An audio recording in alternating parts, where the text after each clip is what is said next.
Most people don't even remember the pack house has a dungeon. I do though. I have a little room in the back that used to be a solitary confinement cell.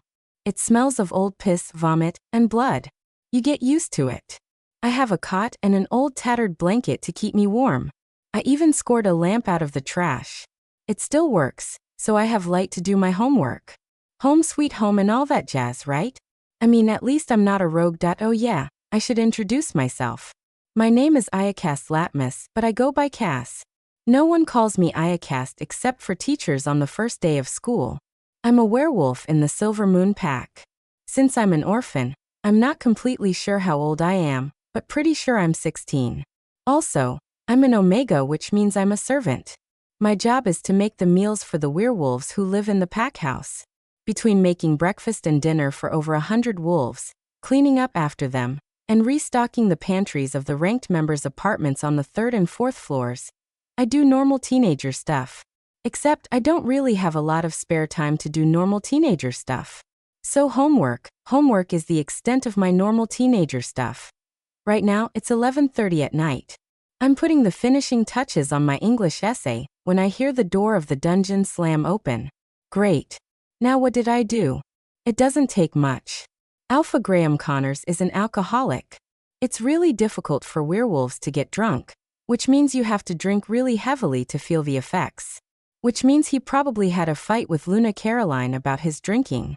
Which means she locked him out of their room. Which means he has come down to take out his anger on me. Just an average Tuesday night in the pack house. The sharp smell of whiskey hits my nose well before he appears in front of my door. I know the drill. I'm already on my feet waiting for him. Oh crap, oh crap, oh crap. Alpha Graham, what can I do for you? I ask with my eyes looking at the floor.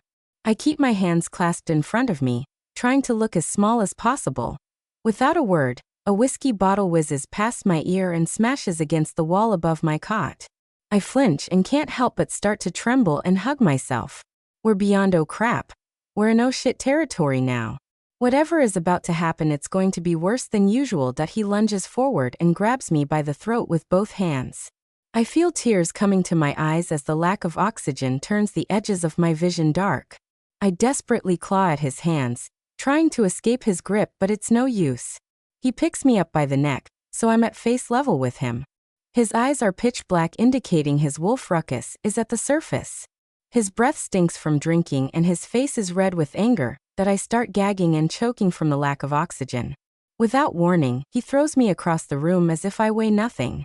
My body slams against the wall, and I land on my back on the cot.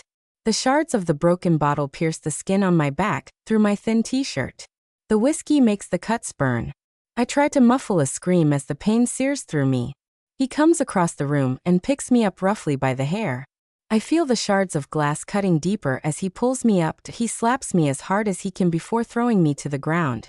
He kicks me in the gut and stomps on my back over and over. The glass bits are grinding deeper into my back. I can feel blood soaking through my shredded shirt. I don't dare move and make him even madder. I feel my ribs snap when his foot makes contact. One of his kicks lands on my jaw. I feel a sickening snap rattle in my brain. The metallic taste of blood instantly fills my mouth. Alpha Graham has been using me as his personal punching bag for years, but this was way more intense than it has ever been before. Usually he slaps me a few times, then whips me until I'm bleeding and raw.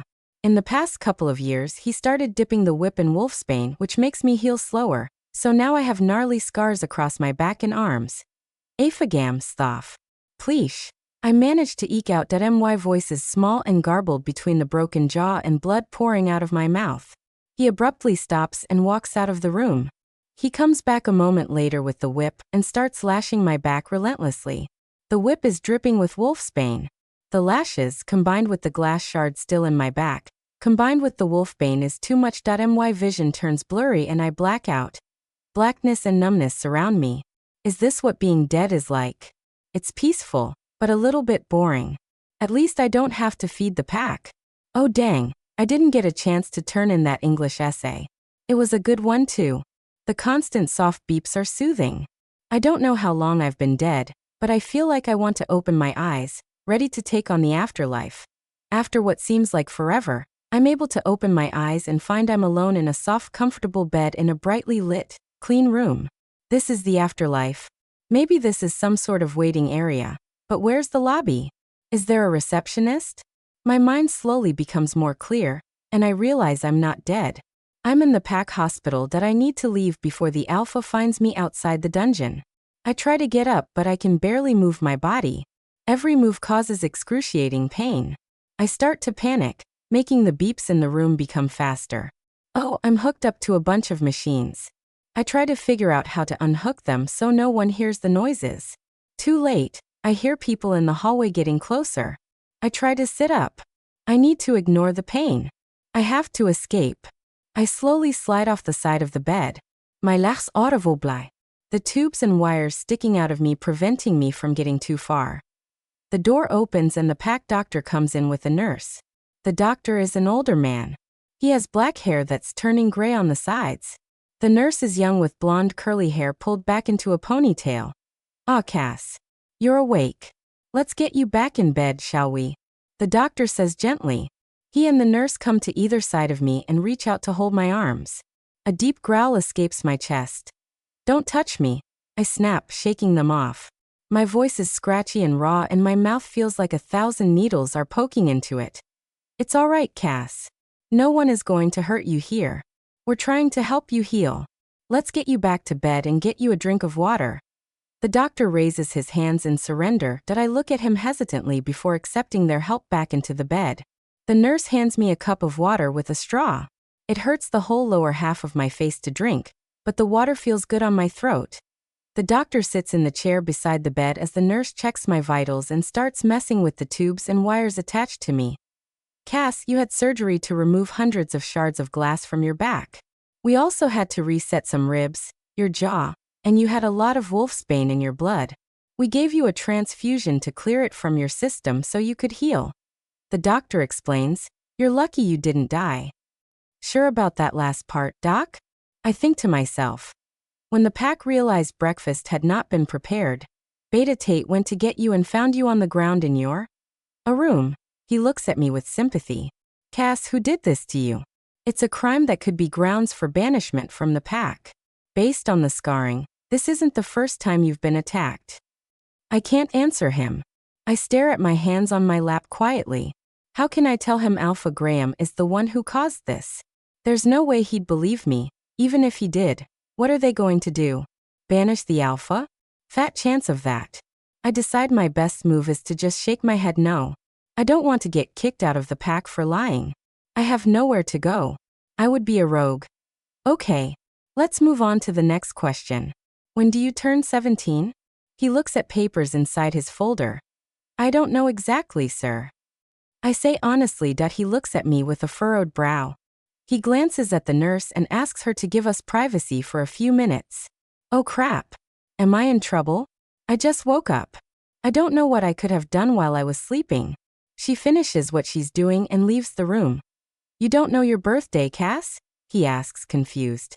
And my father brought me here when I was a baby. He was a rogue. Alpha Graham, well I feel my face turning hot with embarrassment. My hands tremble and tears threaten to escape my eyes. I didn't think I would have to tell this story to the doctor. I thought everyone already knew that my father was a rogue. Alpha Graham murdered him for coming onto pack territory without permission. They didn't realize he was carrying a baby until they unzipped his jacket and saw I was tucked inside. It was a miracle I survived. Since I was just a baby, they couldn't just get rid of me, but they didn't know anything about me. I was wrapped in a blanket that had the name, Iacast, embroidered on it. So, that is what they called me. My father could have actually been a kidnapper for all I know. The only reason they gave me the last name Latmus is because after they killed my father, they looked through his wallet to identify him. The only form of ID he had was a library card that said Andy Latmus on it. I've tried an internet search for his name on the computer in the school library before. Nothing comes up in the search. You don't need to finish. I know what happened to your father. Well, after that happened, Luna Caroline took me in until I was old enough to start school. Then she moved me into the dungeon. I've kinda been on my own since then. I never found out when my actual birthday is. To be honest, You're the first person who has ever asked. I mean, I guess I'm 16. My wolf hasn't woken up yet. The doctor nods, looking at me with pity, almost like he actually cares. He asks me a few more questions about my medical history, but there's nothing to really speak of. I don't remember ever being treated by a doctor before. I see. He closes the folder and tucks his pen into his shirt pocket. Well, I know you haven't had a chance to look in the mirror yet, but when you do, you may find you look a little different. Don't be alarmed. I believe it's a sign that your wolf is starting to wake up. I've done as many tests as I could think of. It is not medically related. I look at him with confusion. Why, yes, sir. I assume he means I'm healing faster, but why did he need to warn me? Why not just tell me?